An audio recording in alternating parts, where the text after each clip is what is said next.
Hoy recibimos en el plató de Medicina Responsable a Juanjo Moreno, preparador físico y fisioterapeuta de Carlos Alcaraz, uno de los deportistas españoles más importantes del panorama actual y además el tenista más joven de conseguir, de alcanzar el número 1 en el tenis mundial. Muchas gracias por estar con nosotros, Juanjo. Gracias a vosotros. Bueno, antes de entrar y de profundizar más, sí que me interesaría saber cómo si no me equivoco, licenciado en Ciencias de la Actividad Física del Deporte y en Fisioterapia, llega a trabajar para uno de los tenistas más importantes. Bien, a ver, creo que todo empieza en un sueño, ¿no? Al final tienes como que proyectarte en algo que es difícilmente alcanzable, pero yo creo que todo nace ahí. O sea, al final yo siempre he estado ligado al deporte desde que tengo uso de razón, me ha encantado, estaba muy vinculado a ello. Yo recuerdo que cuando me preguntaban ¿qué quieres ser de mayor? Yo decía el profesor de gimnasia, ¿no? Que ahora cuando dice gimnasia me cabreo, porque es de educación física. Y bueno, pues yo siempre me he visto intentando estar muy ligado al deporte, o bien como deportista en su momento, que yo tuve también pues mis pinitos dentro del deporte semiprofesional o profesional, a luego intentar llegar a conseguir donde te gustaría estar, donde te proyectas. Entonces, una vez que ya pues alcanza la universidad, que ves que a lo mejor tu carrera deportiva no es tan longeva o no va a llegar tanto como esperabas, pues crees que a lo mejor puedes ayudar a otros deportistas a conseguir sus sueños y pues, me fijaba en los digamos, preparadores físicos, profesionales, fisioterapeutas que rodeaban a jugadores. Cuando yo, por ejemplo, ponía el ojo en el mundo del tenis, pues ponía el ojo en el fisioterapeuta de Juan Carlos Ferrero, ¿no? Juan Carlos Ferrero había alcanzado el número 1, había ganado la Copa Davis, yo como adolescente lo había vivido y joder, pues a mí me gustaba formar parte de eso en ese momento. Y bueno, pues uno lo va trabajando con esfuerzo, con dedicación, con sacrificios y bueno, no sabes si al final lo puedes encontrar, pero no recuerdo si era Séneca, seguro que si estuviera Marco Paz, que aquí me corregiría, pero creo que decía una frase algo así, que no voy a citar textualmente, no tengo la memoria de Marcos, pero es que la suerte se encuentra en el punto en el que tienes los conocimientos y las experiencias. Entonces, a Marcos, que lo tuvimos aquí también en Medicina Responsable con nosotros. Sí, sí. ¿Dirías entonces que has alcanzado el éxito o estás donde pensabas estar hace unos años? Bueno, yo creo que cuando conseguimos, por ejemplo, hacer historia siendo el número 1 más joven de la historia del tenis, yo, si me lo hubieras preguntado, no sé, por muy cercana que estuviera ese momento, o 10 años antes, no te lo habría dicho. Joder, es algo muy complicado. Número 1 en un deporte solo hay uno, entonces esto es bastante complejo, o sea, es algo que tú aspiras a lo máximo, obviamente como equipo y como a nivel personal aspiramos a lo máximo, yo exijo lo máximo de los jugadores, de los deportistas a los que he tutorizado, he estado trabajando con ellos, pero o sea, nunca puedes imaginar o no estás preparado que realmente ese momento va a llegar. Y claro, cuando pasa la última pelota y ganamos el punto y ganamos el partido, es un momento que, bueno, no sé escribirlo, o sea, me emociono cada vez que lo cuento, pero se te queda el cuerpo como en shock, en ese estado de... Es un triunfo tuyo también, o tuyo y de todo el equipo que hay detrás de ese deportista. Bueno, no sé, cada uno lo ve desde un punto de vista. Yo simplemente, claro, me he dedicado a hacer mi trabajo de la mejor manera posible, lo mejor que sé, lo mejor que se me ha dejado, porque también muchas veces no es todo lo que tú quieras, sino también lo que puedes hacer. Y al final la suma de uno, más la suma de otro, más la suma de, al final, todas las pequeñas sumas, creo que contribuyen a ello. Entonces, yo siempre digo que si hay un 0,01 que puede sumarle a mi deportista, que yo lo quiero. Muchas veces cuando hablo con ellos les digo, mira, esto es un 0,01, pero es que si este 0,01 va a declinar la balanza entre ganar o perder el partido, yo lo quiero, tú lo quieres, y bueno, pues lo suelen aceptar, sí. antes de llegar a trabajar con Carlos, con el equipo de Carlos, has trabajado con más deportistas de élite, ¿siempre en el tenis o en otras disciplinas deportivas? Sí, a ver, yo al final, normalmente un fisioterapeuta deportivo, un preparador físico, al final va teniendo una serie de experiencias, que es lo que hablábamos que me confundió, de hecho, que creo que se dice algo más como donde se junta la preparación y el tiempo, tienen muchas más experiencias, ¿no? Entonces, si a todas esas experiencias llegas con la mejor preparación, pues puede ser que vayas escalando. Hay veces que eso es la suerte, ¿no? También está en el lugar concreto, en el momento oportuno. Entonces, pues bueno, a lo largo de mi carrera profesional, pues he estado pasando por diferentes estadios, he estado en el mundo del fútbol, he estado con atletismo, perdón, he estado con tenistas y he ido pasando diferentes fases hasta encontrarme con donde estoy ahora, ¿no? Pero bueno, sí, es cierto que he estado trabajando con otros deportistas también de élite.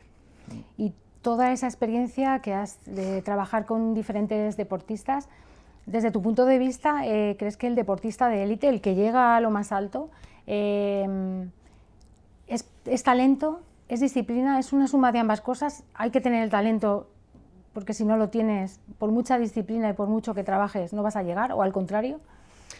Yo creo que es la suma de ambos, o sea, sin duda alguna que hay mucha gente que es muy disciplinada, pero le falta el talento y no alcanzan el éxito.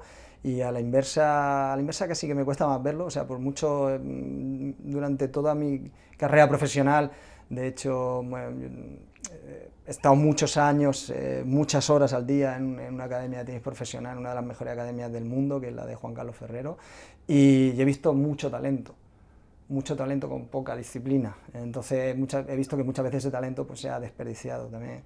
Hay una frase que me gusta repetir mucho y es que la potencia sin control no sirve de nada. Entonces, es cierto que puedes tener mucho potencial, pero hay que saber encauzarlo.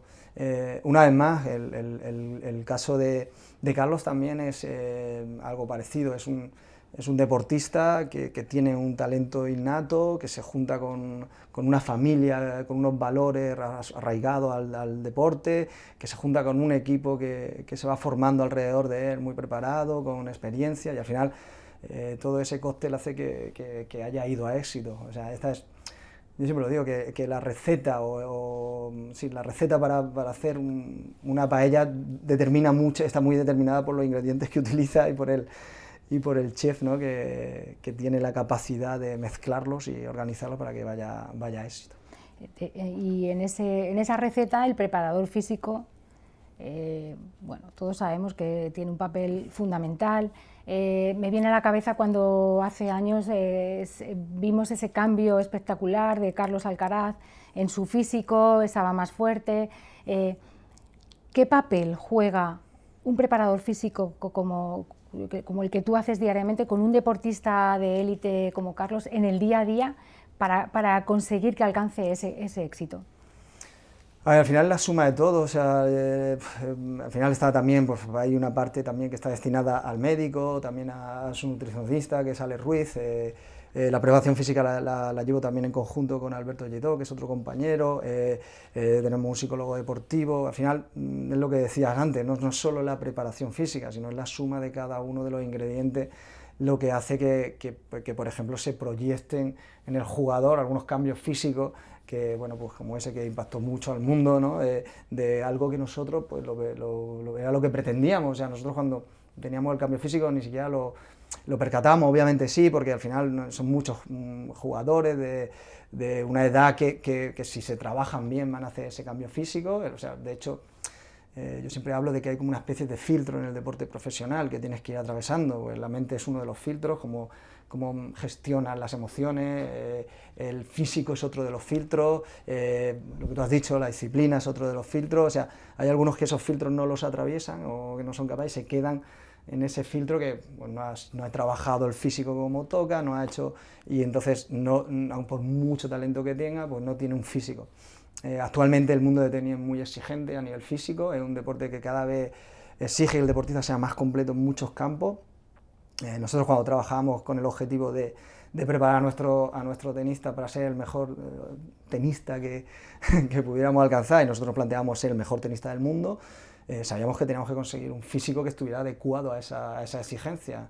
Entonces lo único que hicimos fue trabajarlo, ponernos mano a la obra, y luego obviamente que hay una parte del propio deportista que tiene que aceptar hacer todos estos sacrificios, integrarlos como parte de su estilo de vida, porque sale la palabra sacrificio, porque obviamente que es una vida un poco sacrificada hacia el deporte, pero cuando lo aceptas de una manera tan integral, que lo haces tuyo, al final no resulta ser tan sacrificio. No sé si me estoy explicando, sí, porque no, visto no, desde no, fuera, quizá resulte curioso, ¿no? Porque bueno, no va a beber alcohol, pues es un sacrificio, uy, está haciendo un sacrificio de beber alcohol, pero bueno, si tú entiendes el alcohol no te beneficia para tu objetivo o incluso para tu salud, pues a mí, por ejemplo, no me supone un sacrificio no beber alcohol, pero la gente sí que se lo toma así.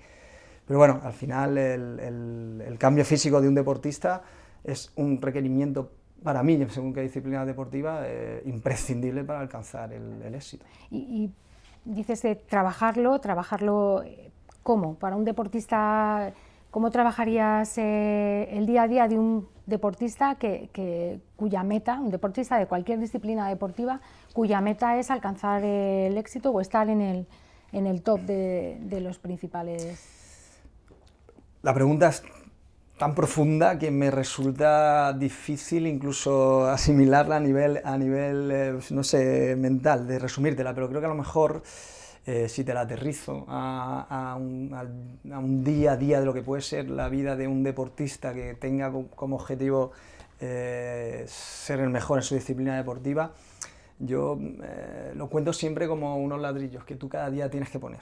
O sea, tú tienes que haber descanso, va a empezar por levantarse, ¿no? La noche te va y te acuesta, o tienes que haber puesto el ladrillo del descanso y la recuperación lo mejor que puedas.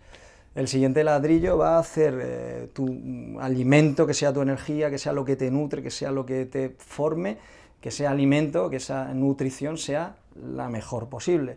Luego que tu entrenamiento des el máximo en cada uno de los ejercicios que hagas. Por ejemplo, si el objetivo de uno de los ejercicios es hacer una sentadilla con barra, pues que cada una de las repeticiones, por ejemplo, nosotros incidimos mucho en el entrenamiento basado en la velocidad, que cada una de las repeticiones que hagas sean a máxima velocidad intencional, es decir, no que te pongas a mover la barra, has hecho las 10 repeticiones y te vas a casa, sino que cada una de esas repeticiones cuente, o sea, que ese ladrillo del trabajo diario físico y luego también el otro ladrillo, el trabajo diario técnico-táctico en la pista, en el caso del tenis, en el caso del fútbol, en el campo de fútbol, vaya bien, y luego ya sabes que cuando llega la parte final del día tienes que poner otro ladrillo que empieza al día siguiente, que es la recuperación. Es decir, si tú cuando acabas de hacer todo esto lo has hecho muy bien y luego te lías la manta a la cabeza y te vas de marcha por ahí, se te hacen las tantas, la recuperación ya no va a ser la adecuada.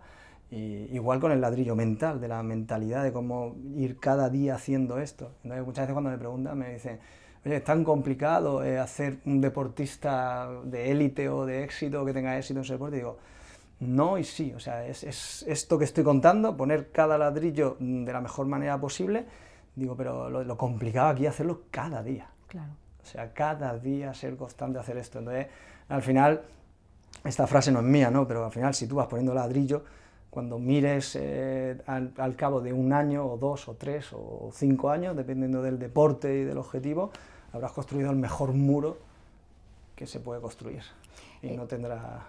Se nos olvida muchas veces que los deportistas de élite debutan a una edad muy temprana.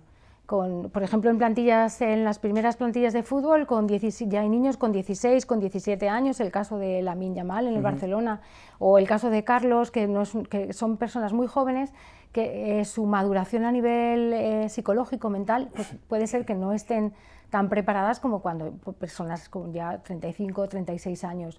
¿Cómo se trabaja mentalmente con estos deportistas tan jóvenes para que al final la mente no termine jugando malas pasadas, que las juega, y hay situaciones en las que ha pasado?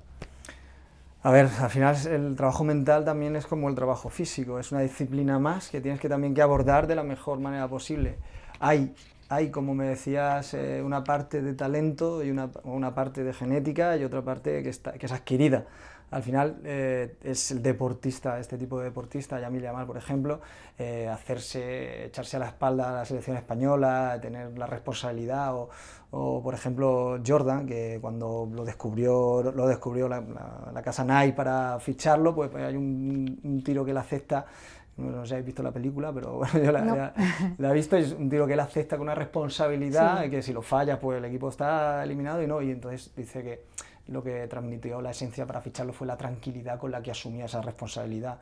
Hay una parte que viene innata, hay una parte que te viene genéticamente, porque tu mentalidad, que la personalidad de ese niño viene dada ya a nivel genético, y hay otra parte que obviamente que es un trabajo también. Hay en el desarrollo emocional, en la manera de pensar, la mentalidad, pues te influyen tanto tus padres como las personas más cercanas, tus compañeros, el contexto en el que te rodea, y luego ya cuando te profesionalizas un poco más, al igual que tienes un preparador físico, al igual que tienes un fisioterapeuta, un médico, un nutricionista, pues también tienes un entrenador, o sea, un psicólogo deportivo que te ayuda a fortalecer esta herramienta. Y una vez más, es como todo. Te pueden decir las cosas, te pueden decir lo que es lo mejor para ti, te pueden decir cómo va a ser el mejor entrenamiento, la mejor repetición, pero tiene que haber una parte de intencionalidad a la hora de ejecutarlo. Y yo creo que esto también es clave, es la diferencia entre una mente y otra. Claro, pero yo lo veo, no es fácil, porque muchos de estos deportistas, algunos de ellos están incluso en plena adolescencia. Sí. Una etapa a nivel mental complicada para adquirir una responsabilidad tan grande, y muchos de ellos hasta como país, porque bueno, pues lo que tú decías de Lamil, de ponerse la selección española a las espaldas, o ahora Carlos, que se retira Rafa Nadal, y parece que ahora ya todo el mundo pone el foco en quién le va a sustituir. No es fácil.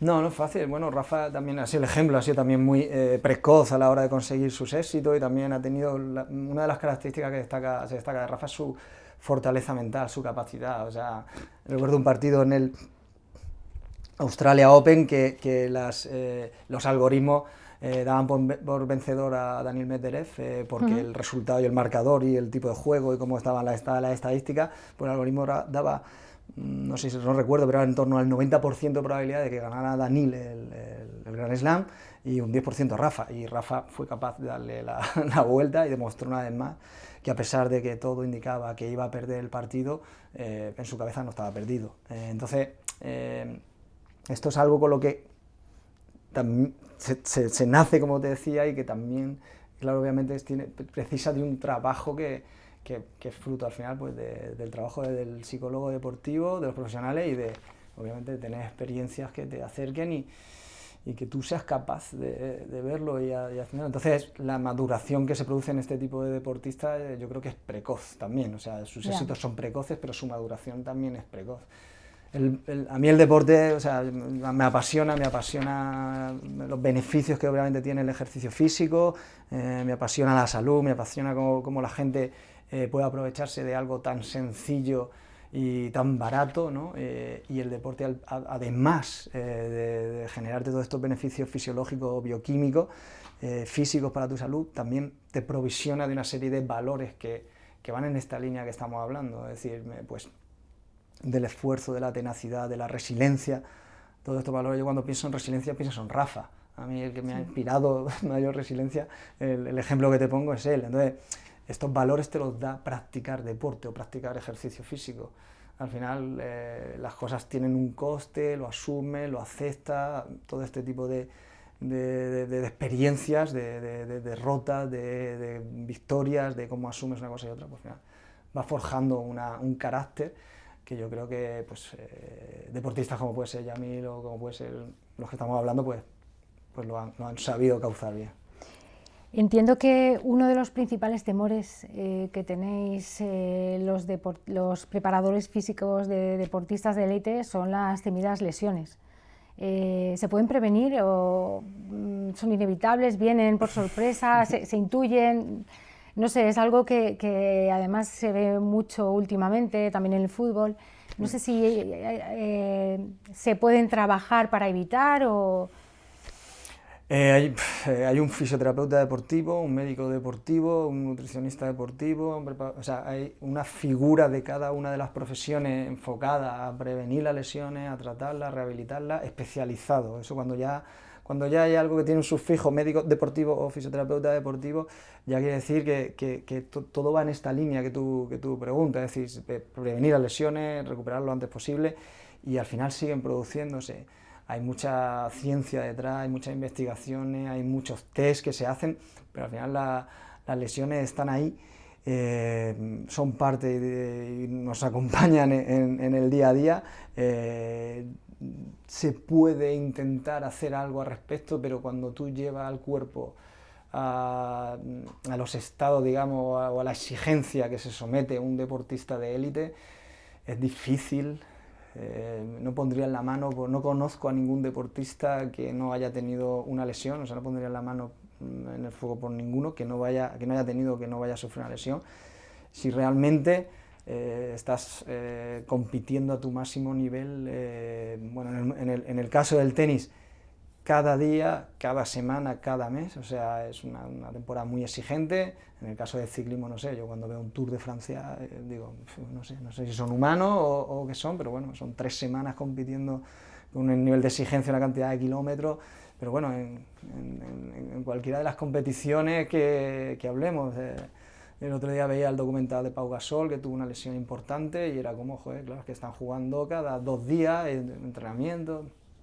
Al final, las lesiones yo creo que van de la mano con el deportista, cuanto menos tengas mejor, cuanto más seas capaz, el equipo más preparado esté y sea capaz de prevenirla, mejor todavía, pero... ¿Cuanto menos tengas mejor es el equipo que hay detrás o no es directamente proporcional?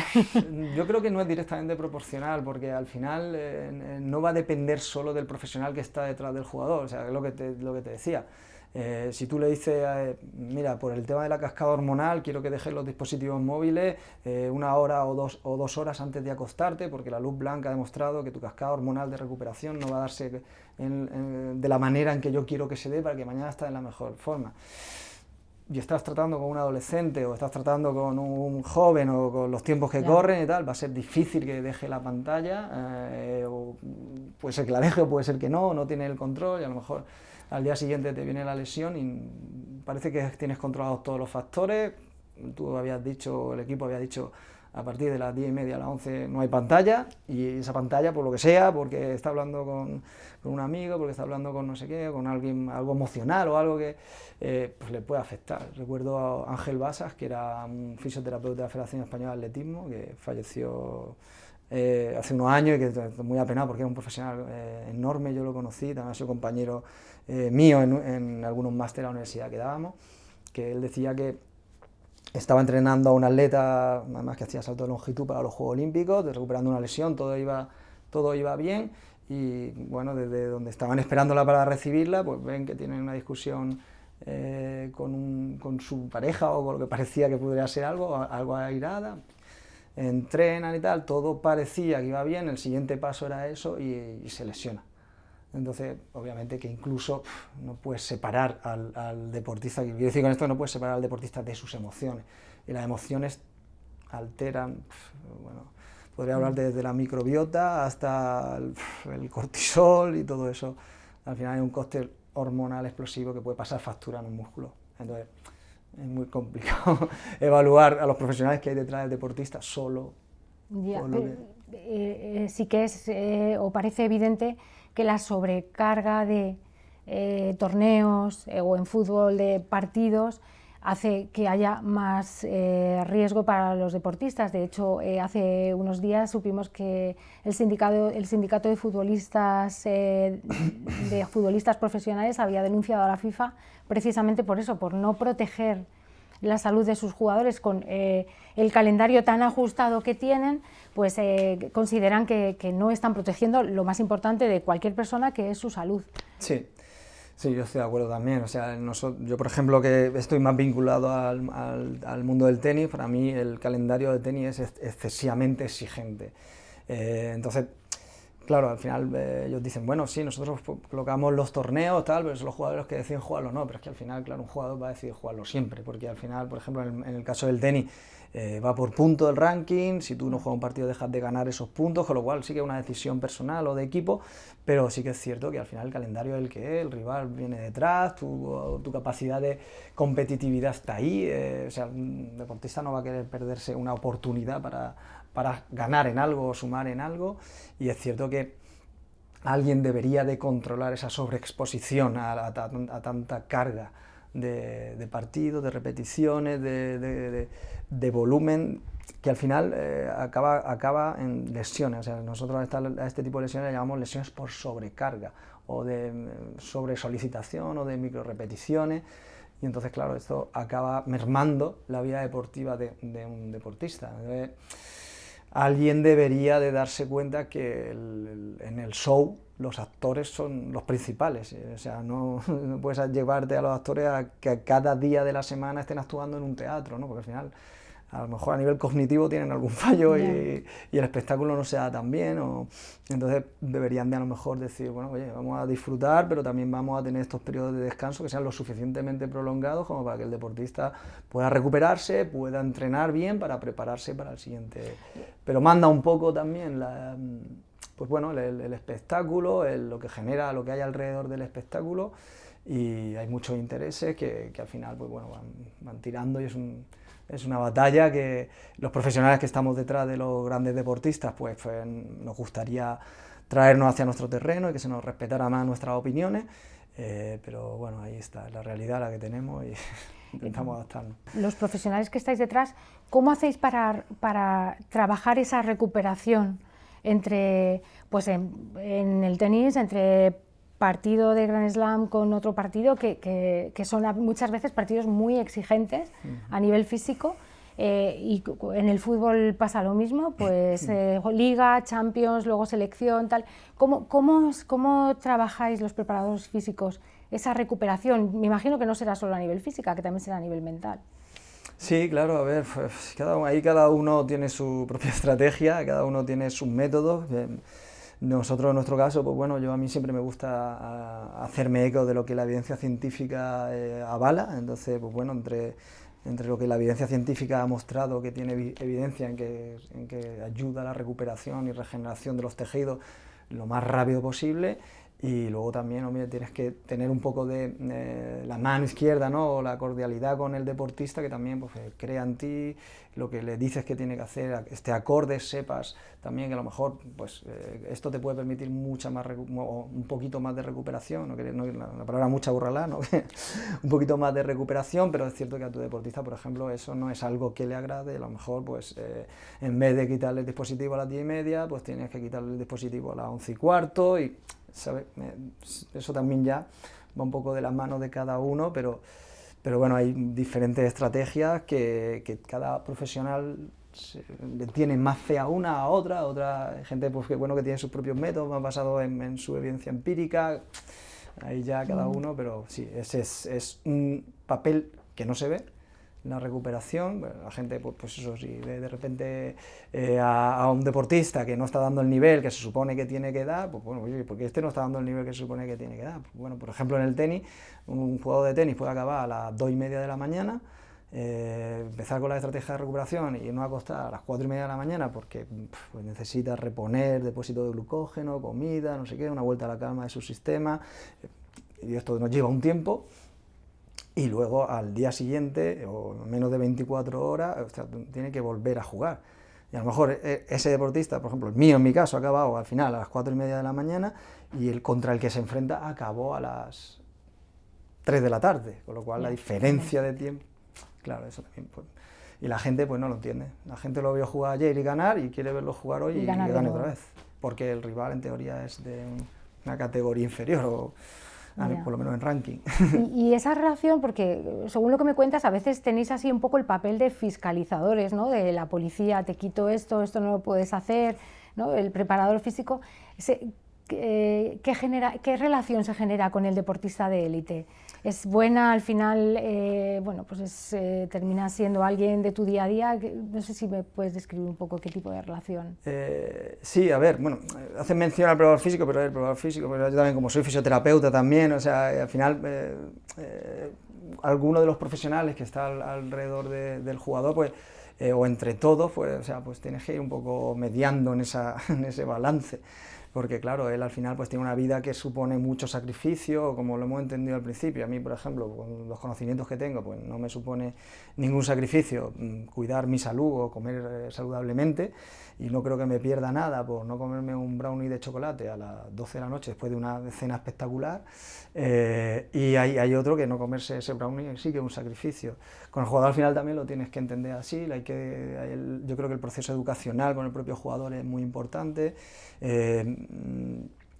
Al final conocerlo, que él te conozca, que confíe en ti, que crea en lo que haces, que lo que hace él haya visto también que ha tenido resultados. Yo creo que también todo eso es clave a la hora de negociar las diferentes cosas que le pueden ayudar y lo severo que puedes ser en unas cosas y en otras que tienes que ser más flexible. Hablabas del tema de alimentación, de la comida.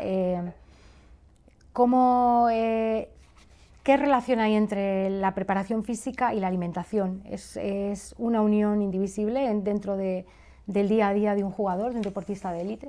Mira, iría más allá, no solo la preparación física, las estrategias de recuperación, ¿no? Pues el preparador físico, el fisioterapeuta, bueno, yo englobo ambos papeles porque es mi formación, también está la parte nutricional, como bien estás diciendo, y también la parte mental, es decir, la estabilidad de la mesa en este caso es sencilla, son cuatro aristas y si alguna de ellas te falla, pues muy probablemente la mesa no tenga el equilibrio, o si le falta una pierna tendrá algo de equilibrio pero no total, si le faltan dos, es decir, donde más hincapié puedas hacer en cada una de las áreas estará más equilibrada la mesa, es decir, en este caso pues el objetivo que tenga, la recuperación. La nutrición para mí es básica, es una de las piernas de la mesa que no quiero que se me caiga nunca, entonces en ese caso voy de la mano con Alex Ruiz, que es el que nos ayuda con el tema nutricional, y entonces la nutrición nos va a dar, por un lado, la energía que el jugador necesita para utilizar en los entrenamientos y en los partidos.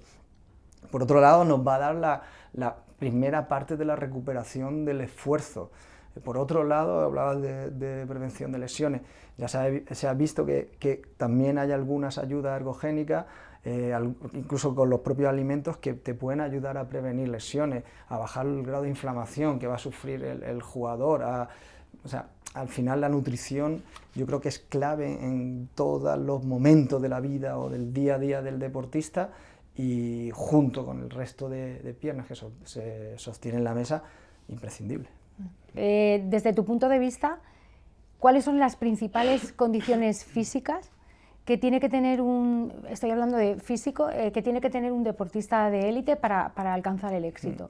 A ver, desde mi punto de vista, mis conocimientos y mi experiencia, va a depender mucho de la disciplina deportiva, la que quiera. Al final, el trabajo del preparador físico, del fisioterapeuta, del nutricionista, del psicólogo va a ir enfocado a ver cuáles son las cualidades del deporte, las demandas del deporte y por tanto cuáles son las exigencias. Por ejemplo, el hombro de un lanzador de béisbol y el hombro del saque de un tenista pues tienen características similares, muy similares, pero hay pequeñas diferenciaciones. Entonces hay algunas ganancias que tú las quieres para ese deportista para que lance esa pelota de béisbol a esa velocidad con ese efecto, o para que el tenista haga un saque a 230, a 220 kilómetros por hora y que sea un ace y que eso se te suponga un partido, al final los profesionales que están detrás del deportista tienen que decidir qué estrategias o dónde quieren hacer mejor a su deportista. En el caso del tenis, por ejemplo, es un deporte que requiere de diferentes disciplinas, ahí la complejidad, la dificultad. O sea, antes me hablabas del fútbol, o de algunas disciplinas atléticas, o sea, parece que, o sea, tienes un partido, tienes unos días de recuperación, tienes otro partido, aunque el calendario es muy apretado, pero es que en el tenis lo que te estaba hablando, al final tienes un partido, no sabes cuánto tiempo vas a tener de recuperación entre el siguiente, dependiendo de si ganas sigues jugando, si no ganas pierdes, de todo esto hace que la planificación de las cosas sea más compleja. Si yo sé que voy a competir en una carrera el 3 de marzo y luego voy a volver a competir el 28 de marzo, yo sé que entre el 3 de marzo y el 28 de marzo, que son mis dos picos de forma que quiero alcanzar, pues tengo una capacidad de hacer una serie de cosas. Y en el tenista pues eso se complica mucho más. Y luego pues también el atletismo, pues si haces 1500, tienes 1500 metros que tienes que, ya digo, salvando las distancias, pero como la pregunta que tú me lanzas es, al final un tenista pues te va a jugar partidos que van a durar 40 minutos, otros partidos que van a durar hora y media, otros partidos que van a durar 5 horas 20, como el que hicimos nosotros en el US Open, y claro, o sea, para estar preparado para poder jugar 5 horas 20 a una intensidad, requieres que el atleta sea un atleta híbrido en diferentes disciplinas, pues tiene que tener resistencia porque son 5 horas, tiene que tener fuerza, velocidad, agilidad, flexibilidad. Entonces, bueno, ya ahí cada uno de los profesionales que está detrás del deportista, pues ya tiene que decidir dónde va a poner el tiempo, optimizar los recursos y decidir cuáles van a ser sus inversiones. Y bueno, oye, si todo lo que hace va bien, pues tendrá éxito o estarás más cerca de tener éxito que si no lo ha hecho bien, claro. Ahora que se nos ha retirado Rafa Nadal, ¿crees que vamos a seguir estando en la élite del tenis mundial en los próximos años? Hay jugadores que vienen detrás que van a cubrirse. Parece que los españoles siempre necesitamos tener esos referentes en estas disciplinas y Rafa ha sido un referente enorme para todos los españoles. ¿Crees que vamos a seguir en ese top? Yo creo que siempre hay que tener esperanza. La verdad que lo que ha hecho Rafa por el deporte español creo que va a ser difícilmente alcanzable, porque bueno, Rafa ha sido hablado de superhumano, ¿no? Pues Rafa yo creo que es uno de ellos. Rafa, la imagen, el legado que deja Rafa va a ser no me sale la palabra porque va a ser enorme, va a ser para todas las generaciones que venideras. Y yo creo que eso también hace un poco que los diferentes deportistas también se fijen en un ideal que alcanzar, ¿no? Pero lo que ha conseguido Rafa pues es digno de admiración, es muy difícil, muy complicado. Yo creo que todo esto deberíamos de tenerlo presente los ciudadanos de a pie, ¿no? Los que nos gusta el deporte, y luego el deporte español pues siempre ha estado muy bien nutrido, creo que hay una buena base, creo que los profesionales que acompañamos a los deportistas pues también estamos muy bien formados, y entonces pues también creo que vamos a conseguir pues sacar o llevar allí arriba a algunos de los deportistas que pueden quizá pues intentar al ser su mejor versión durante el mayor número de años posible. Pero Rafa, el legado de Rafa será imborrable y estamos más que agradecidos. Pues muchas gracias por estar con nosotros hoy en Medicina Responsable, Juanjo. Gracias a vosotros.